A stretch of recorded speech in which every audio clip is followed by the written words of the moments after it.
अब question number 1 जल्दी से देखते हैं। A boy sits on a play ground round about, इसको कहते हैं कैरोसल। कैरोसल पढ़ेंगे, क्या पढ़ेंगे, चलो जो भी है कैरोसल।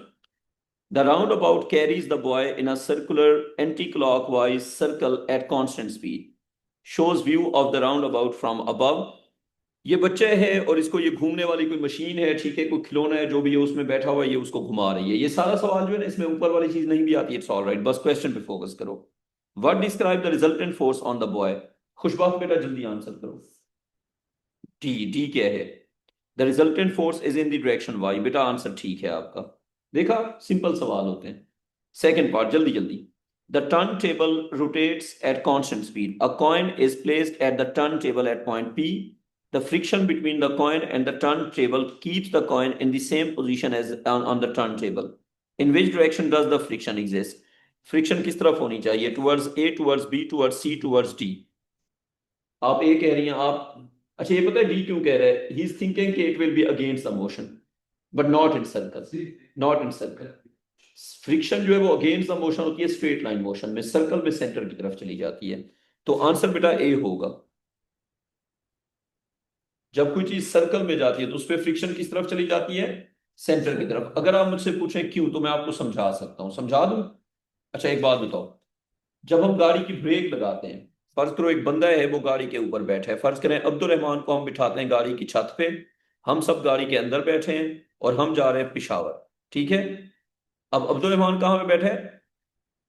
छत पे बैठा है। ये एक बस है, अब्दुल रहमान को हम इस बस की छत पे बिठा देते हैं, चलो अब्दुल रहमान को हम रियायत दे देते हैं, कोई डब्बा छत पे रख देते हैं। अब मुझे ये बताओ कि अगर फर्ज करो हम इस बस की ब्रेक लगाते हैं, तो डब्बा जो है वो स्लाइड किस तरफ करेगा, आगे की तरफ या पीछे की तरफ? डब्बा स्लाइड करेगा आगे की तरफ, तो फ्रिक्शन किस तरफ होगी? पीछे की तरफ। बात समझ आ गई? हम इस बस को जर्क के साथ चलाते हैं, जर्क के साथ, एकदम से झटके के साथ चलाते हैं, तो डब्बा किधर जाएगा?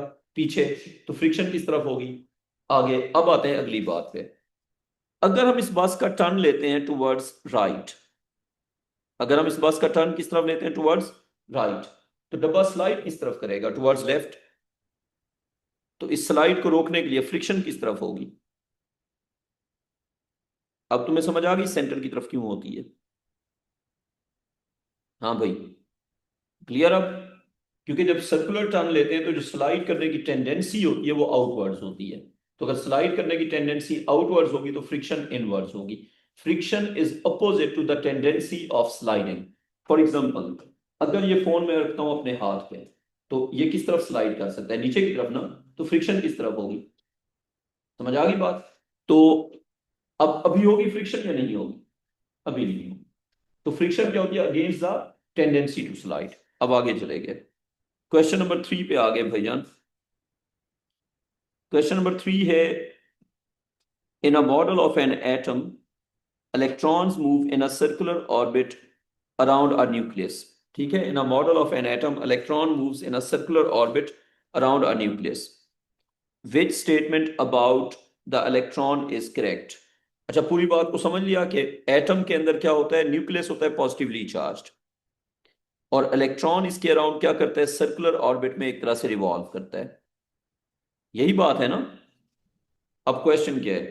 The electrostatic force, electrostatic force होती है जो चार्जेस के बीच में होती है, on the electron is away from the nucleus, the acceleration of the electron is towards the central nucleus, the speed of the electron varies continuously, the velocity of the electron remains constant. इनमें से कौन सा answer ठीक है? D.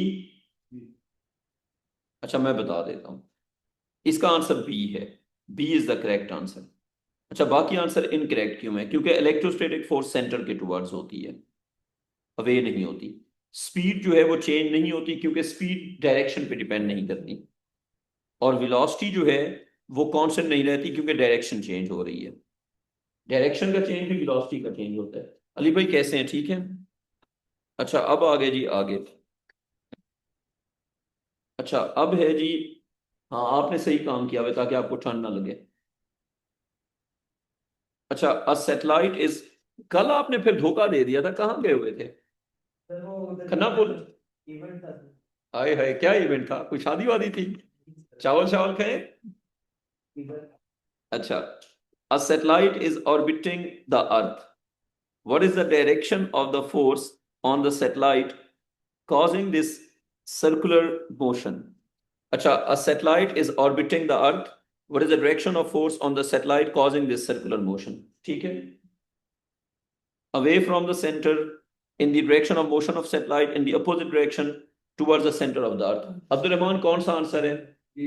अब तो अंधे को भी पता है कि डी आंसर है। क्वेश्चन का फिफ्थ पार्ट करो, नंबर 5 करो यार।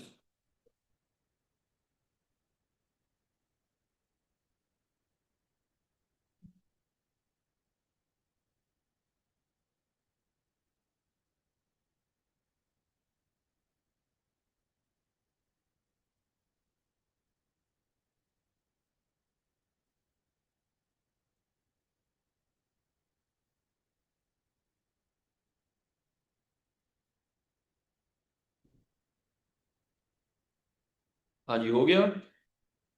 क्यू और आर, हाँ खुशबात बेटा, क्या आंसर है?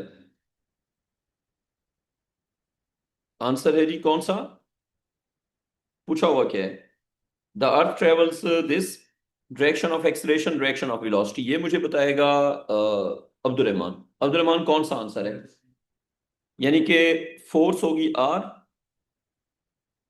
फोर्स होगी आर और एक्सलेशन भी होगा आर, ऐसे ही है ना यार? आर जो है वो फोर्स और एक्सलेशन दोनों को रिप्रेजेंट करता है ना भाई।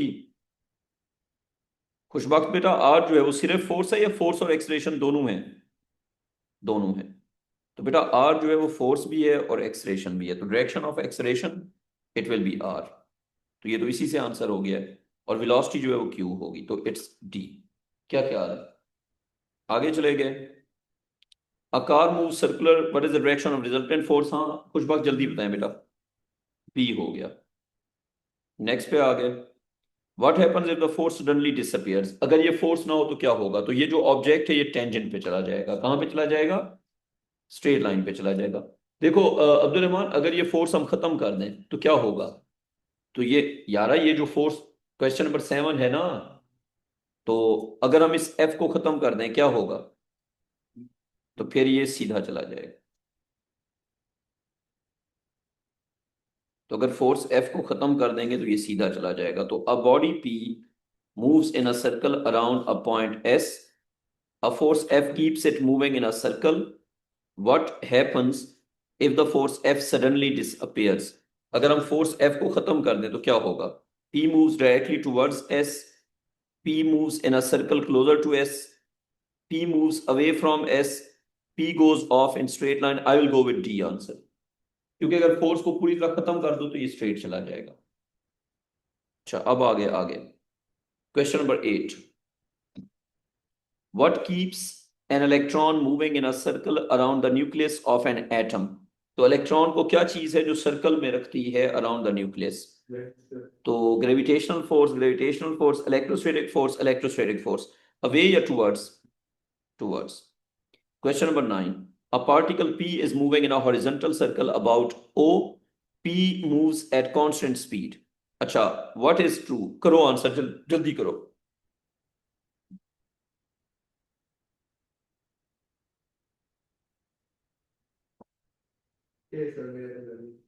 तुम्हारा ए है। खुशबख्त आपका क्या आंसर है? अब्दुल्ला तुम्हारा क्या आंसर है?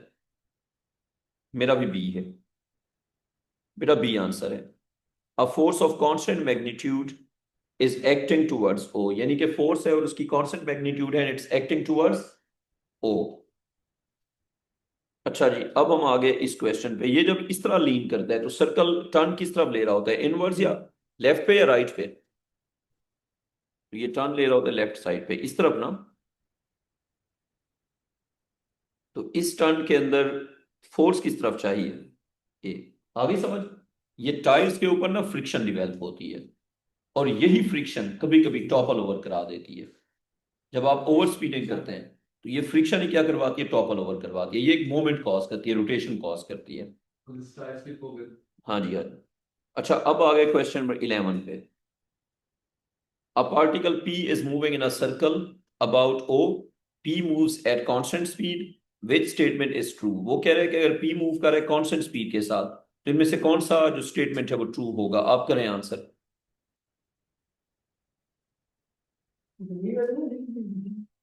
हाँ ये बी है। हम्म। अच्छा जी, अब इसका भी करो आंसर जल्दी से। ये जहाज है। अच्छा, जहाज जब इस तरह होता है तो स्टर्न किस तरफ ले रहा होता है, फोर्स किस तरफ होगी फिर। डी। इस गाड़ी में फोर्स किस तरफ होगी, बी। आई थिंक अब हम पेपर 2 के क्वेश्चन पे चले जाते हैं। आगे चले जाओ, मैं बताता हूँ क्वेश्चन का नंबर। मैं बताता हूँ। क्वेश्चन नंबर 20 पे चले जाओ। क्वेश्चन नंबर 20 जो है वो फिर पेपर 2 का क्वेश्चन है। क्वेश्चन नंबर कौन सा, 20। क्वेश्चन नंबर 20 करते हैं जी स्टार्ट। इसके सर्कल के ही है ना। Figure 2.1 shows planet Venus orbiting the sun in a circular orbit at constant speed. A force acting on Venus keeps it moving in a circle. State the name of this force and the object that causes it. इस force का नाम होता है gravitational force. क्या नाम होता है। Planets के ऊपर जो सन की फोर्स लगती है वो क्या होती है, ग्रेविटेशनल फोर्स। और कौन कॉज करता है, द सन। द सन। तो कौन सी फोर्स है, फोर्स है जी ग्रेविटेशनल फोर्स ऑफ अट्रैक्शन। कौन सी फोर्स है, ग्रेविटेशनल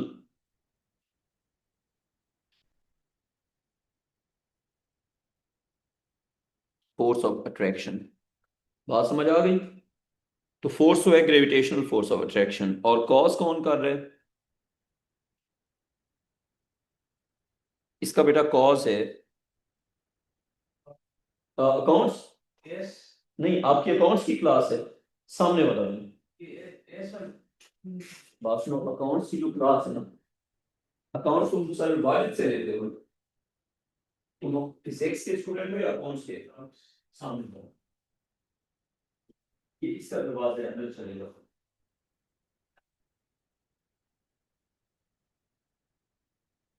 अली भैया आप गाइड कर दिया, मेरे सामने वाला जो रूम है ये अकाउंट्स वहां पे हो रहा है, हमने अकाउंट्स के रूम पे कब्जा किया हुआ है।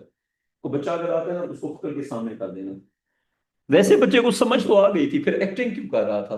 नहीं वो एएस की क्लास यार, वो सारी बात ठीक है। मुझे एक बात बताओ, उसने कहा अकाउंट्स, मैंने कहा सामने वाला रूम। ठीक है। अब मुझे एक बात बताओ, तुम फिजिक्स पढ़ने आओ और मेरे अलावा कोई और शक्ल का बंदा बैठा है तो तुम्हें इतनी तो समझ आ जाएगी कि यहाँ पे फिजिक्स नहीं हो रही। फिर तुम अगला सवाल यही पूछोगे ना, फिजिक्स कहाँ हो रही है, वो कहेंगे सामने वाला कमरा। तो मुंह उठा के जाओ सामने वाले कमरे में। वो आगे से एक्टिंग किए जा रहा था। अच्छा, ग्रेविटेशनल फोर्स ऑफ अट्रैक्शन, वैसे उसने एक्टिंग की थी या मैं इल्जाम लगा रहा हूँ। कुछ बात जितना मैंने उसे बताया था आई थिंक समझ आ गई थी। समझ तो मुझे उठ के जाना पड़ेगा भाई, वहां जा भाई। अच्छा, अब इसका कॉज बताओ, ग्रेविटेशनल फोर्स ऑफ अट्रैक्शन, इसका cause, cause by, caused by the sun. Good हो गया। अच्छा, अब आगे आगे। On figure 2.1, draw an arrow through Venus that represents the direction of acceleration. वो कह रहे हैं वीनस का एक्सलेशन रिप्रेजेंट करो। ये लो, ठीक है, टुवर्ड्स द सेंटर होता है ना, है। अब आगे आगे। The size of this acceleration is this much, and the mass of Venus is this much. Calculate the size of force acting on the planet. Formula बताओ। ये पावर में, पावर में ये यहाँ पे मिस्टेक हुई है, मिस प्रिंटिंग है। अच्छा, F is equal to M A, तो ये 9.7 इंटू 10 पावर, एक सेकेंड, उसका मैस है 4.9 इंटू 10 पावर 24। जमीन का होता है 6 इंटू 10 पावर 24। जमीन के आसपास ही है, जमीन से कम है लेकिन। 9.7 इंटू 10 पावर-3। बताओ आंसर क्या आ गया। 753 मल्टीप्लाइड बाई 10 पावर 22। और यूनिट क्या हो गया इसका, अच्छा यूनिट हो गया न्यूटन। गुड हो गया। क्वेश्चन नंबर 21 पे हम आ गए। क्वेश्चन नंबर किस पे आ गए? 21 पे। Figure 1.1 represents the motion of the Earth and planet Venus around the Sun. The orbits shown are circles. ये जो orbits हैं ये हैं circles. On figure 1.1, draw an arrow to show the direction of the force exerted by the sun on the earth. वो कह रहे सन जो अर्थ पे फोर्स लगा रहे हैं उसको आप एक एरो से रिप्रेजेंट करें। यू नो दैट कि क्या करना। ठीक है। हाँ बेटा खुश वक्त क्लियर यहाँ तक अब्दुल्ला? यार इस तरह नहीं ना, उसने कहा है कि फोर्स ऑन द अर्थ है ना, by the sun on the earth, तो सन उसको अपनी तरफ खींचेगा ना। अच्छा अब information about earth and Venus is given in the table. ये इंफॉर्मेशन किसकी है? अर्थ की भी और वीनस की भी। और ऑर्बिट का जो ईयर होता है वो उसका रेवोल्यूशन का टाइम होता है ना। अच्छा, use the information in the table to show that Venus has a greater speed than the earth. अच्छा, अगर कंपैरिजन किया जाए तो यूनिट कन्वर्ट नहीं करते, ये बात याद रखना। जब कंपैरिजन करते हैं तो यूनिट कन्वर्ट नहीं करते। अब इसमें बच्चा मिस्टेक क्या कर सकता है कि ईयर्स को सेकंड में कन्वर्ट करो? कोई कन्वर्जन कुछ जरूरत नहीं है। बस आपने क्या करना है, ये देखो, ये है रेडियस ऑफ ऑर्बिट। अच्छा, रेडियस यूज करें या सीधा सरकमफेरेंस यूज कर लें? सरकमफेरेंस यूज कर लेना। देखो स्पीड क्या होती है, स्पीड होती है सर्कल के अंदर, स्पीड का फॉर्मूला लिखो। स्पीड इज, जब सरकमफेरेंस गिवन है तो फिर 2 पाई r नहीं, सीधा circumference. Circumference over time period. तो अब मुझे ये बताओ कि सरकमफेरेंस गिवन कितना है? सरकमफेरेंस गिवन है 679। कितना गिवन है? 679। और जो है उसका टाइम पीरियड वो गिवन है 0.7। नहीं, एक काम करो ना, अर्थ का और वीनस का अलग अलग कैलकुलेट करो। ये अर्थ और ये वीनस। अब्दुलरहमान, अर्थ के लिए अगर हम स्पीड कैलकुलेट करते हैं तो क्या बनेगी? अर्थ के लिए स्पीड बनेगी 942/1। क्या बनेगी बेटा? 942/1। तो इसका आंसर आ गया 942, और यूनिट्स लिखने की जरूरत नहीं है। वीनस की क्या आ जाएगी इस हिसाब से अगर कैलकुलेट करेंगे? 679/0.7 क्या आ गया? 679/0.7 कितना आ गया? 970। तो आखिर में यही कहेंगे ना कि 970 जो है वो 942 से तो कम अज कम बड़ा ही होता है। चलो जी, पैसे हजम, क्लास खत्म, भागो।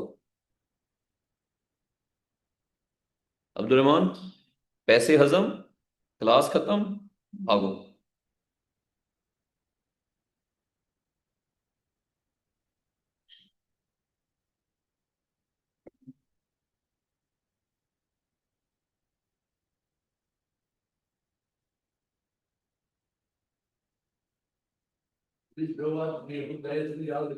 यार ना लो टेंशन, अच्छी रिपोर्ट दूंगा। यार मैं कोई पागल हूँ? जब तुम क्लास लेते हो तो मैं क्यों बोलूंगा कि नहीं लेता? देखो, अगर तो तुम क्लास ना लेते होते फिर तो बात थी।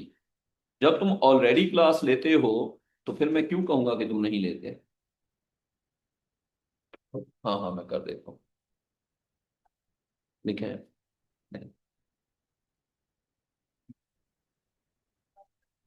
सर ये इधर ही क्लास में सर नहीं नहीं, नीचे कंस्ट्रक्शन हो रही है ना, वो 1-2 दिन में खत्म होगी कंस्ट्रक्शन। हो सकता है ये वीक हमारा यहीं पे चलता रहे। हो गया ये, अच्छा।